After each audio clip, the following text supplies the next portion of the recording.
El gran debate del pasado lunes, el cara a cara entre Pedro Sánchez y Alberto Núñez Feijóo, sigue dando que hablar. Sin duda ha sido uno de los grandes capítulos de esta campaña electoral en la que llevamos ya sumergidos desde hace varios días, y por eso queremos analizarlo aquí con el especialista en medios de Voz Populi, con Rubén Arranz. ¿Qué tal, Rubén? ¿Cómo estás? ¿Qué tal, Alberto? Muy buenas. Y queremos analizarlo sobre todo desde el punto de vista de los números y también pues, de esa atención que ha generado, porque nos ha llamado mucho la atención ver que ha sido el debate electoral con menor audiencia de la historia. Fíjate que el que más audiencia ha tenido ha llegado casi a los 13 millones de espectadores, el que menos estaba en torno a los 8 millones y pico, y en cambio entre Feijóo y Sánchez no ha llegado ni a los 6 millones. ¿Qué ha pasado? Exacto, y es curioso porque se puede tomar una referencia que no fue un cara a cara, que fue el debate de 2015, diciembre de 2015, que también fue en A3 Media, entre Soraya Sáenz de Santa María, Pablo Iglesias, Pablo Casado y Pedro Sánchez, que tuvo 9,2 millones de espectadores, si no me equivoco, y el 48% de la audiencia. El de ayer tuvo 5,9 millones, como bien sabes,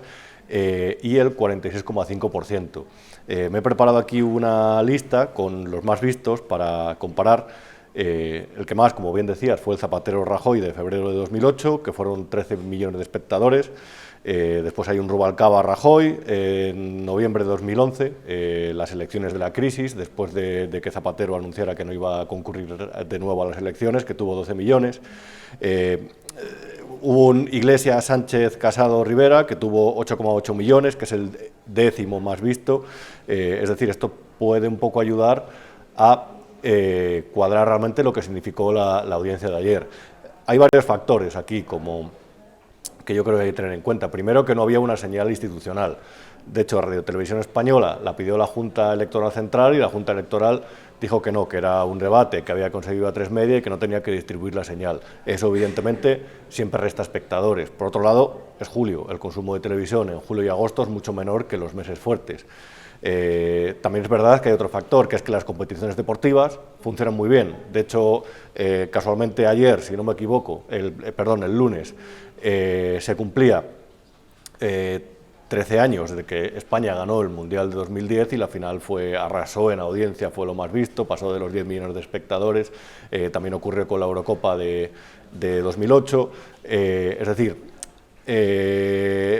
parece que los acontecimientos deportivos en verano están mucho menos afectados por el menor consumo de televisión que la política. 5,9 millones de espectadores supuso el 46% de la audiencia, es decir, 1 de cada 2 espectadores contactó de media, vio el debate, pero es verdad que fue un dato mucho más bajo que en otras ocasiones. Y luego también hay otra cosa, un debate de fondo, es decir, el 100% del SER eran 12 millones de espectadores. El 100%, el SER es la cuota de pantalla, la gente que hay viendo la tele en ese momento. Hay un mucho menor consumo de televisión, estamos en mínimos históricos.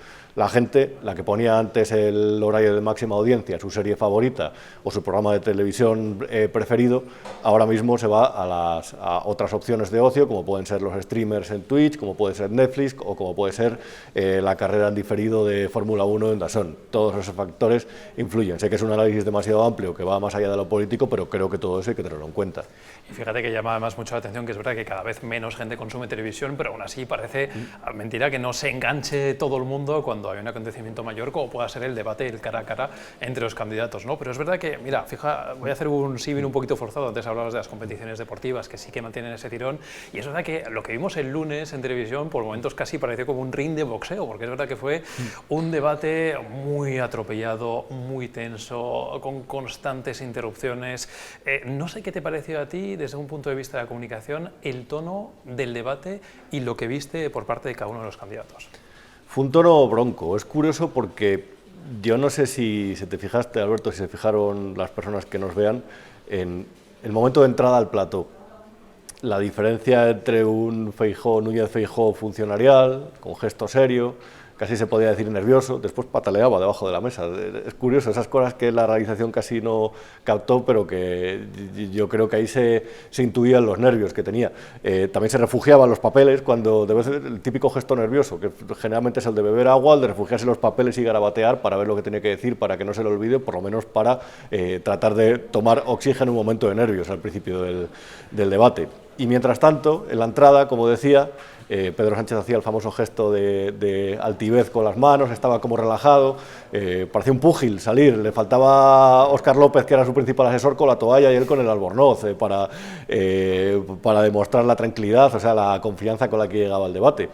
Y luego es curioso porque yo por lo menos la interpretación que doy es mi interpretación y no hay ninguna verdad absoluta en esto, porque en términos de comunicación siempre hay muchos más especialistas que yo, pero llama la atención porque yo creo que Sánchez salió al ataque queriendo desquiciar a Núñez Feijóo, pero la impresión que a mí me dio es que pasó al contrario, de que esa actitud pasivo-agresiva o respondona de Núñez Feijóo, tranquilo, sin perder la calma, como que terminó de hacer perder los nervios a Pedro Sánchez, le interrumpía, no hubo una intervención de Núñez Feijóo en los 3 primeros bloques, en los 2 primeros, mejor dicho, que no estuviera interrumpida por Sánchez, que le bufaba, hacía cosas que cuesta entender, de verdad, como por ejemplo esas frases que decía entre susurros de indignación, o el decir esto es mentira sin rebatir los datos, es decir, usted miente y lo sabe, pero sin rebatir esos datos. Y yo creo que en estos debates el dato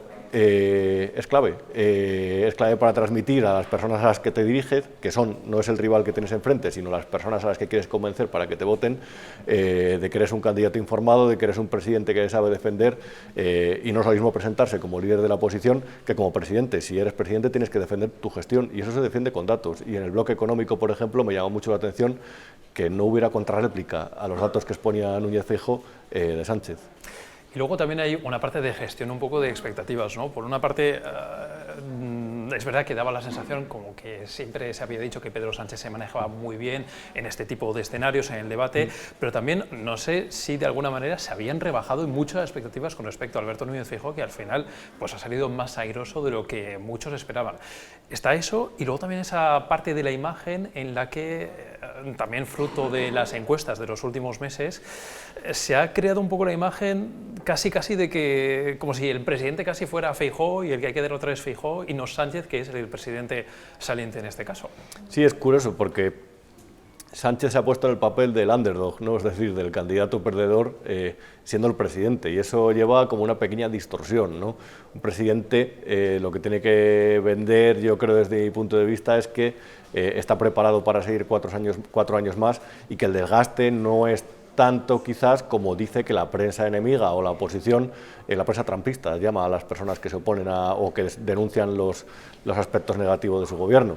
Creo que era la oportunidad, es decir, de vender las mejoras que quiera vender en economía, las leyes sociales. Eso lo hizo mejor, yo creo que fue el punto del debate en el que estuvo más ágil a la hora de vender, pues, por ejemplo, la ley de eutanasia, todas las medidas sociales que el PSOE siempre patrimonializa para sí.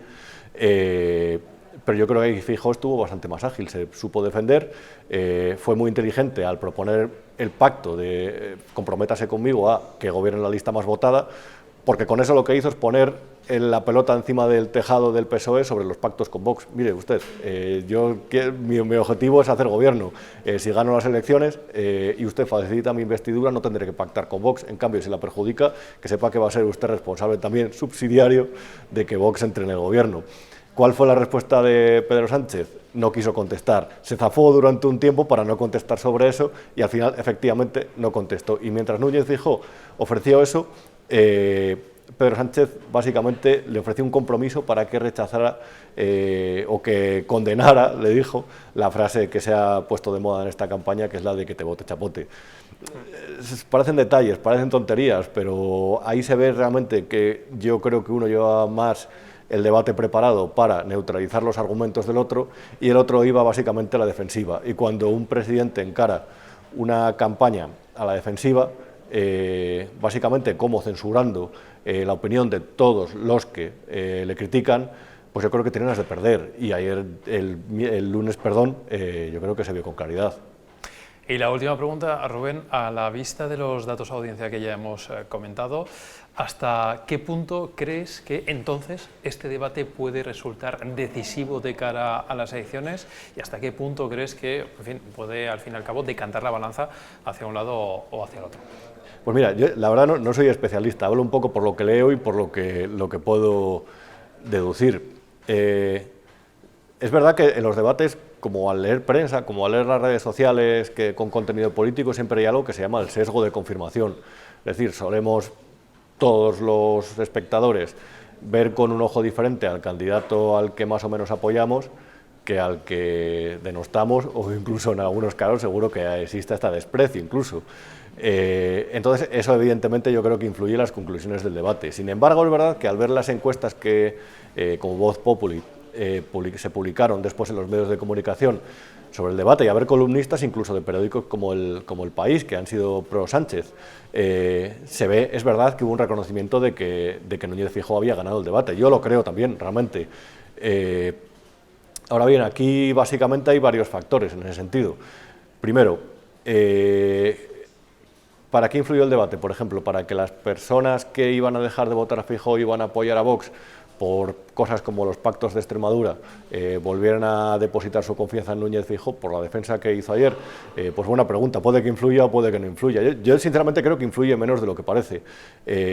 Ahora bien, es verdad que uno de los factores que buscaba Pedro Sánchez y el PSOE y la izquierda en general en estas elecciones, yo creo que es reducir o minimizar la abstención de la izquierda, que se vio, el propio Pedro Sánchez lo dijo, que la derecha se había movilizado el 28M y la izquierda no tanto. Claro, al ver un candidato desquiciado, al ver un candidato tan inseguro de sí mismo o tan sobrado con respecto al legado que deja, yo creo que eso no ayuda mucho a convencer al votante desencantado, a ese famoso votante masculino desencantado con el PSOE, con sus leyes sociales o con la forma en la que va la economía o con la forma en la que se ha gestionado el asunto nacional.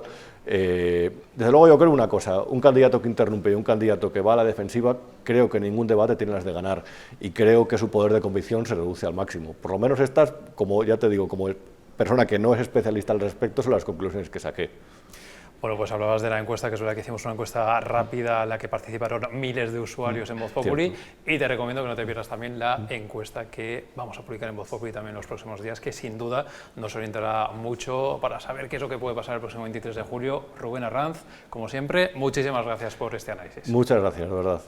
Y ya lo saben, si quieren leer y conocer toda la información que estamos publicando en Voz Populi sobre estas elecciones, está todo disponible en nuestras redes sociales y también en vozpopuli.com.